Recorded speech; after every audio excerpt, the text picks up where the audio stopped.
अस्सलाम वालेकुम दोस्तों। उम्मीद है आप लोग ठीक होंगे। आज की वीडियो में आपको इनसाइड कनाडा की स्टोरी पता चलेगी।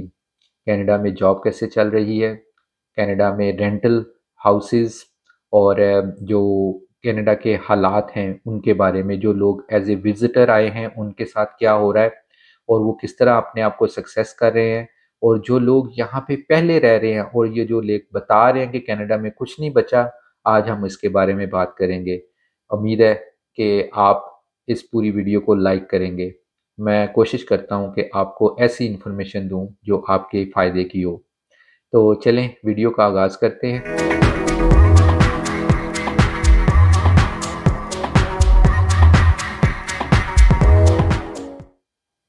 अस्सलाम वालेकुम। जैसे कि आप लोगों को पता है कि कनाडा के अंदर जो इस वक़्त जॉब की रेशो है वो थोड़ी टफ़ चल रही है।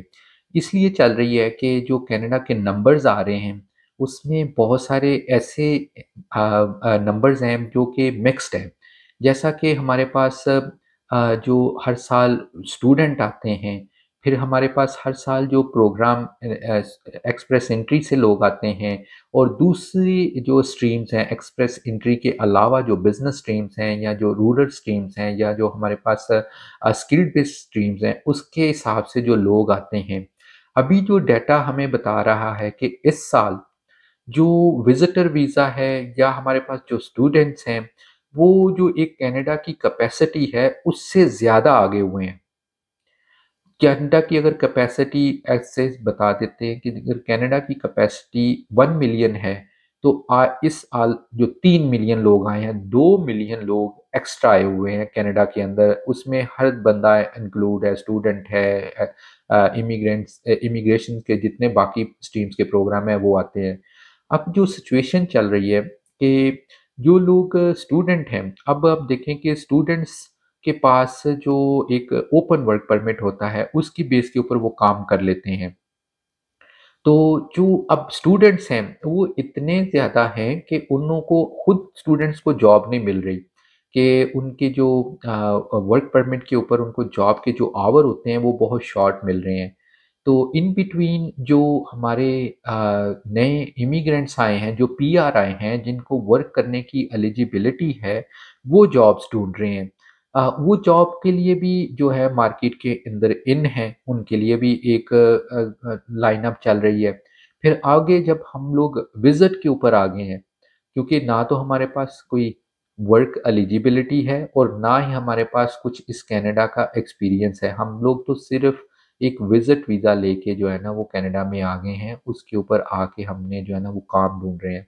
तो अब जो सिचुएशन स्टूडेंट्स की है, तो स्टूडेंट्स के पास जो एक वर्किंग आवर्स होते हैं, उन आवर्स को अगर वो मैच नहीं करते या उतने आवर्स वो नहीं काम करते, तो उनको वो जो उनकी जो पीआर है वो नहीं होती। उनको एक सर्टेन आवर्स के लिए काम करना पड़ता है।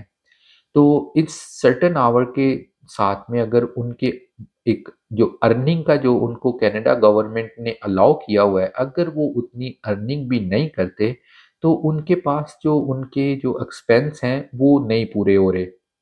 तो इसलिए अब इस साल में अभी रिसेंटली जो चल रहा है, क्योंकि कनाडा के अंदर जो अनएम्प्लॉयमेंट है, वो काफ़ी ज़्यादा बढ़ी हुई है। तो इस बार जो जो लोग लीगल तौर पे आए हैं, पीआर पे आए हैं, उनको भी जॉब लेने के लिए जो भी उनके प्रोफ़ेशंस हैं या उनको स्टार्टअप जॉब करने के लिए भी जो है ना बड़ा एक हार्ड टाइम मिल रहा है। इसी दौरान जो एक्सपेंस हैं वो बहुत स्काई हाई हुए हुए हैं, रॉकेट की तरह अप गए हुए हैं।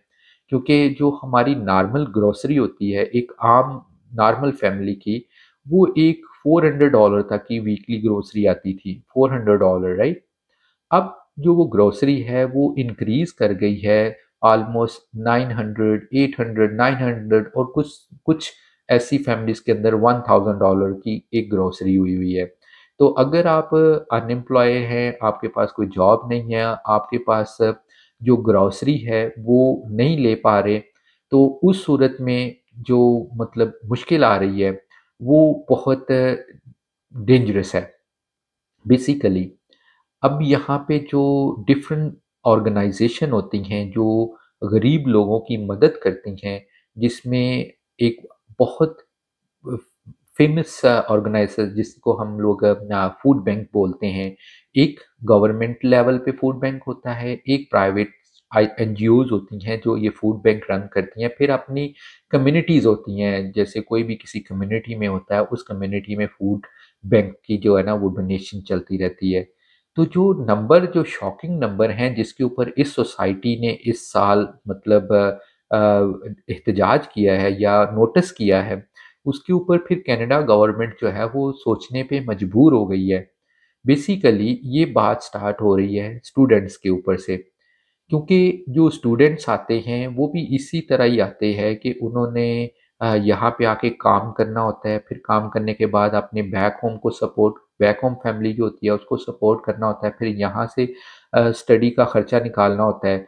तो उसमें भी वही प्रॉब्लम आती है कि उनके पास उतने एक्सपेंस होते नहीं हैं, लेकिन समहाउ वो जैसे भी ये कर करा के वो एक दफ़ा एडमिशन लेके कनाडा पहुँच जाते हैं। लेकिन यहाँ पे उसी तरह ही वो सोचते हैं जैसे हम पाकिस्तानी सोचते हैं कि हम जाके काम करेंगे और जाके फिर अपना अर्निंग करके अपने पैसा जो है ना वो वापस घर में भी भेजेंगे, उधर भी रख लेंगे अगर जॉब स्टार्ट हो जाएगी तो। इसी अंदाज़ में अब उनके पास क्या हुआ कि जिस तरह के यहाँ कनाडा में इन्फ्लेशन बढ़ी, महँगाई बढ़ी, तो फूड की जो प्राइसेज़ हैं वो ओवरकम मतलब अब इतनी ज़्यादा हो गई कि अब लोगों की पहुँच से बाहर हो गया था। तो इस दौरान जब स्टूडेंट्स ने देखा कि हमारे पास तो फूड के जो है ना वो पैसे नहीं बच रहे, तो इन्होंने फिर जो है ना फूड बैंक की तरफ जो है ना अपना रुख किया। फूड बैंक वालों ने नोटिस किया कि हर पहले ऐसा नहीं होता था, कई सालों से मैं तो यहाँ कनाडा में ऑलमोस्ट 24 ईयर्स से हूँ, तो पहले ऐसा नहीं होता था। तो अब उन्होंने ये नोटिस किया, जो फूड बैंक वालों ने रिपोर्ट भेजी है कि जो स्टूडेंट हैं, वो सबसे ज़्यादा फूड बैंक से फूड लेके जा रहे हैं अपने आप को सर्वाइव करने के लिए। तो एक्चुअली जैसे मैंने बता रहा था कि ये जो सोसाइटी है, ये बड़ी एक डिफरेंट सोसाइटी होती है। इन्होंने भी यहाँ ऐसा नहीं है कि जो गरीब लोग होते हैं सिर्फ़ पाकिस्तान में ही अवेलेबल होते हैं या पाकिस्तान में ही होते हैं। गरीब लोग हर कंट्री में हैं। यहाँ कनाडा के अंदर भी बहुत गुर्बत है। ऐसा नहीं है कि हर बंदा अमीर है, हर बंदा पैसे कमा रहा है। कनाडा के अंदर भी बहुत सारे गरीब लोग हैं। जो लोग अपना खाना नहीं ले सकते, जो लोग अपने घर नहीं खरीद सकते, जो लोगों के पास घर है भी नहीं है, वो सड़कों पे रुकते हैं, वो किसी ऐसी जगह पे रुकते हैं जहाँ उनके पास शेल्टर होता है, फिर भी उनके पास फूड के पैसे नहीं बचते, उनके पास फूड भी नहीं होता। तो ये जो फूड बैंक होते हैं, ये लोकल उन कम्युनिटीज़ कम्युनिटीज़ के लिए होते हैं जो लोग गरीब होते हैं। तो जब ये स्टूडेंटों ने उनकी तरफ रुख किया और स्टूडेंटों ने उनसे फूड लेना मतलब शुरू कर दिया और वो इतनी तादाद में चला गया कि उनका फूड ख़त्म होना शुरू हो गया था। तो अब उन्होंने फिर नोटिस किया कि जो ये स्टूडेंट हैं, ये सारा फूड तो ये ले जाते हैं और जो दूसरे गरीब लोग हैं, उनके पास तो फूड नहीं बच रहा।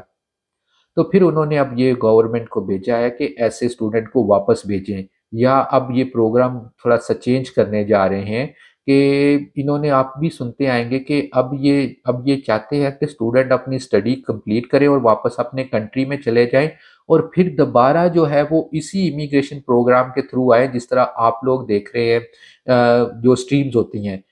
ये स्टूडेंट्स आके यहाँ पे रह के वो वाला जो है ना इस सिलसिले को वो थोड़ा-सा अब सोच रहे हैं, सून उन्होंने कोई ना कोई पॉलिसी लेके आ रही हैं। तो इसी तरह ही जो असैलम वाले लोग हैं वो भी यही काम कर रहे हैं, वो जाके फूड बैंक से फूड ले रहे हैं और फूड लेके अपना गुज़ारा कर रहे हैं। तो ये अगर नंबर बहुत ज़्यादा हो गए हैं तो गवर्नमेंट ने अब इनके ऊपर भी नोटिस लेना शुरू कर दिया है। तो जैसे आपको पता है गवर्नमेंट नोटिस लेगी, अगर वो उनकी पॉलिसी में नहीं आया तो अभी वो नेक्स्ट पॉलिसी में ले जाएगा, क्योंकि उनके ऊपर सोसाइटी का बहुत प्रेशर आ गया है। तो इसलिए जो असाइलम वाले लोग हैं उनके लिए भी कुछ अच्छी खबर नहीं आने वाली। मैं डरा नहीं रहा, लेकिन मैं आपको सिर्फ एक खबर दे रहा हूँ कि ये अब पॉलिसीज़ चेंज होने वाली हैं। तो जो लोग अब पीआर आए हैं उनके लिए ऑप्शन कम इसलिए बच रही हैं क्योंकि बीच में स्टूडेंट आ गए हैं, बीच में ये जो दूसरे लोग आ गए हैं, उनकी वजह से ऑप्शन निकल के नहीं आ रही। तो जो कनाडा की रेंटल मार्केट है, वो भी दिन-ब-दिन हाई होती जा रही है। जो एक नॉर्मल अपार्टमेंट होता है, अब वो नॉर्मल अपार्टमेंट का जो रेंट है, वो ऑलमोस्ट ऑलमोस्ट जो है ना $2000 है। तो आप ये सोचिए कि $2000 हर मंथ आपको पे करना पड़ेगा। तो जो लोग अब विज़िट के ऊपर सिर्फ 2-3 हज़ार डॉलर लेके आए हुए हैं, तो वो कैसे अपने आप को ना उसमें एडजस्ट करेंगे।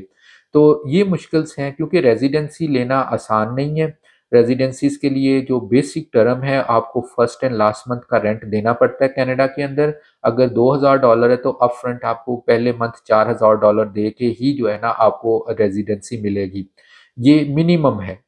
तो अगर आपके इससे आगे जाएँगे तो फिर उसके बाद कुछ लोगों ने तो 2-2 3-3 माह का रेंट पहले एडवांस ही ले लेते हैं। तो ये सिचुएशन मार्केटिंग की है। अगर आप ये सारे सिनेरियो को देख रहे हैं, उसका बेहतरीन हल ये है कि आप पीआर आएँ और ऐसे इलाकों में आएँ जो कम पॉपुलेटेड हैं, जिनकी तरफ आप जाके अपनी एक नॉर्मल जॉब लें, अपना सर्वाइवल करें, फिर अपने उन लाइसेंसेस को लें जिसके अंदर इस ट्रेड की जिन ट्रेड की कनाडा को कमी है। एक जो प्लम्बर है, जो हम जिसको किसको इसलिए देते, वो एक नॉर्मल जो वर्किंग आवर होते हैं, अगर हेल्पर है या उसका एक ट्रेड है, तो $80 से लेके $150 तक पर आवर वो चार्ज करता है। जो एक इलेक्ट्रीशियन है, एक स्विच लगाने का जो एक स्विच होता है, जो इलेक्ट्रीशियन लोग हैं उनको पता चल जाएगा, अगर उनके पास इलेक्ट्रीशियन के पास जो लाइसेंस है, एक घर का एक स्विच लगाने के लिए वो $150 चार्ज करके जाते हैं। आपको पता है स्विच लगाना क्या होता है? तो इस तरह के जो ट्रेड हैं, जो सेल्फ एम्प्लॉयी जिसकी मैं बात कर रहा था अपने वीलॉग में, कि जो सेल्फ एम्प्लॉयी बन जाते हैं, उनके पास बहुत ज़्यादा जो है ना वो काम आ जाता है। तो ये इसी तरह मुमकिन हो सकता है जब आप एक अच्छे तरीके से आ सकते हैं।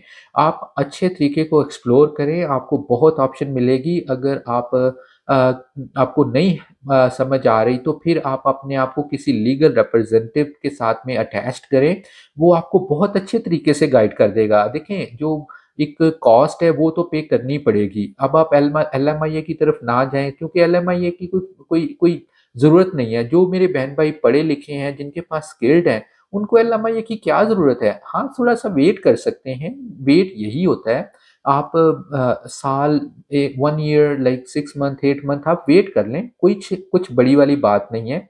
अगर आपकी फाइल लग जाती है, आपकी फाइल लगने तक अगर कुछ के प्रोग्राम 1 साल के हैं, किसी के 2 साल के हैं, किसी के जल्दी भी हो जाएँगे। तो अगर आप उस वे से आएँगे तो आपके पास बहुत सारी ऑप्शंस हैं। जो लोग पीआर आते हैं उनको कनाडा गवर्नमेंट जो है फ्री हेल्थ देती है। फिर अगर आपके बच्चे हैं तो आपको बेनिफिट बच्चों के पैसे मिल जाएँगे। फिर अगर आपके पास अगर आप किसी जॉब से थोड़ी देर हट गए हैं तो आपको अनएम्प्लॉयमेंट बेनिफिट मिल जाएँगे। तो ये सारे बेनिफिट आपको जो है आपकी इनकम के ऊपर सपोर्ट करेंगे। देखिए, जो एक नॉर्मल बच्चा है कनाडा के अंदर, उसको 500 से $600 मिल जाता है। तो आप सोच लें, अगर आपके 2 बच्चे हैं तो आपको $1000 तो गवर्नमेंट दे देगी। तो अगर $1000 गवर्नमेंट दे देगी, आप अगर मिनिमम वेजेस के ऊपर भी काम करेंगे तो आपके पास 1200 से $1600 तो आ जाएगा। तो एट लीस्ट जो मैं कहना चाह रहा हूँ कि आपके पास सर्वाइवल शुरू हो जाएगा। ये उसी सूरत में होएगा कि आप पीआर हैं। अगर यही आप विज़िटर पे हैं, तो आपको ये कुछ भी पैसे नहीं मिलेंगे, ठीक है? ये चीज़ जो है वो सारे लोग नहीं बताते क्योंकि हम लोग कनेडियन हैं, हमें ये सारे सिस्टम से जो है वो गुज़र के जाना पड़ता है, और वो ऐसे एक्सपीरियंस हैं जो आम तौर पे जो पाकिस्तान में, इंडिया में, दूसरी जगह पे लोग बैठे हुए हैं, उनके पास ये एक्सपीरियंस नहीं है क्योंकि वो तो उनको कनेडियन सिटीज़नशिप के बारे में कोई पता ही नहीं है, सोसाइटी के बारे में कोई पता ही नहीं है। वो तो एजेंट हैं, कंसल्टेंट हैं, तो इसलिए जो आप अपना लीगल रिप्रेजेंट कोई देख रहे हैं तो मेरी आपको एडवाइस है कि आप ऐसा जो देखें जो आईआरसीसी से रजिस्टर्ड है और कनेडियन हो, जिसको कनेडियन लॉज का पता हो और कनेडियन इस इमिग्रेशन का वो एक्सपर्ट हो। ऐसे किसी और बंदे की जान बातों में ना आए जो कनाडा से बाहर बैठा हुआ है और वो आपको बड़ी बड़ी बातें कर रहे हैं, तो वो उनकी बातों से बचिएगा। तो अगर आपको कोई हेल्प चाहिए आप मुझे ईमेल कीजिएगा, I will try to answer that, और आपकी जो कंसर्न होंगे मैं उसके ऊपर ज़रूर जो है ना आपकी मदद करूँगा इंशाल्लाह। तो सी यू नेक्स्ट टाइम इंशाल्लाह।